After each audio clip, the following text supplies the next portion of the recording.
In this video, we'll show you how to insert your SIM card into your new Pixel phone. First, you'll need your SIM card that you'll use for your Pixel phone. If you have a new provider for your mobile service, they'll provide you with a new SIM card. If you're keeping the same provider but switching from another phone to your new Pixel, remove the SIM card from your old phone.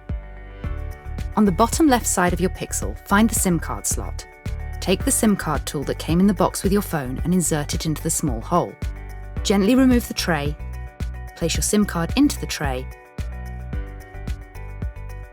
and push the tray closed. With the power button, turn on your Pixel phone. In a few minutes, your phone will connect to your new mobile data carrier. Now you know how to insert your SIM card into your new Pixel phone.